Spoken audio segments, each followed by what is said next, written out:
جی ایک سوال پوچھا گیا ہے کہ جب ہم قرآن پاک پڑھتے تھے چھوٹے ہوتے تھے تو اس وقت اور طریقے سے قرآن پاک جو ہے وہ پڑھا جاتا تھا پڑھایا جاتا تھا، لیکن آج کل جو قرآن حضرات ہیں یہ اور طریقے سے قرآن پاک پڑھاتے ہیں، تو اس میں صحیح طریقہ کون سا ہے؟ جس بات کو اپنے ذہن کے اندر رکھیں کہ قرآن پاک کو اگر ہم قواعد تجوید کے ساتھ نہیں پڑھیں گے تو ہم قرآن پاک کو صحیح طریقے سے نہیں پڑھ سکتے، ادا نہیں کر سکتے۔ تو جو طریقہ آج قرہ حضرات جو ہے وہ جس طریقے سے بچوں کو پڑھاتے ہیں، تو یہ طریقہ ہی بہتر طریقہ ہے۔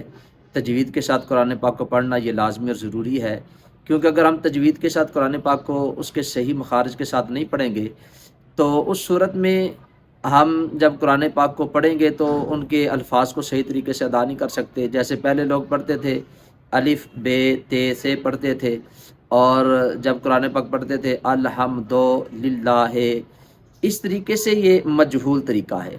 اگر اس طریقے سے قرآن پاک کو پڑھیں گے تو بہت زیادہ جو لفظ ہیں ان کے معنی غلط ہو جاتے ہیں۔ مثال کے طور پر ایک دو مثالیں میں دیتا ہوں۔ جیسے ہم سورہ اخلاص پڑھتے ہیں تو اس کے اندر جو سٹارٹ ہے وہ ہے قل ھو اللہ، قاف موٹی ہے، اور جو موٹی کاف ہے اس کا مطلب ہے قل ھو اللہ احد، کہ کہو کہ اللہ ایک ہے۔ اور اگر اسی کاف کو ہم دوسری کاف کے ساتھ پڑھ دیتے ہیں جو ڈنڈے والی کاف ہے، تو اس کا مطلب ہوتا ہے کہ کھاؤ اللہ ایک ہے، معاذ اللہ استغفر اللہ۔ تو اس کا جو معنی ہے وہ غلط ہو گیا۔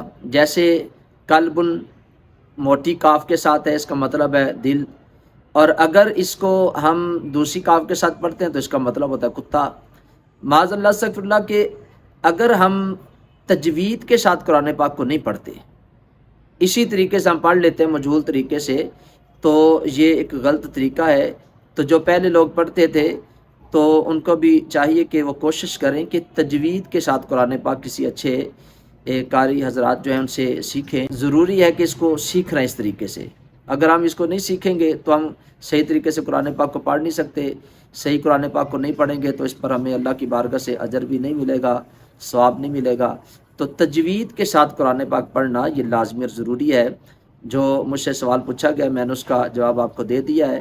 تو ہمیں چاہیے کہ ہم ان شرعی مسائل کو ضرور سیکھیں، قرآن پاک کو ہم تجوید کے ساتھ سیکھیں۔ اللہ تعالیٰ کی بارگاہ میں دعا ہے اللہ تعالیٰ ہم سب کو ان باتوں پہ عمل کی توفیق عطا فرمائے۔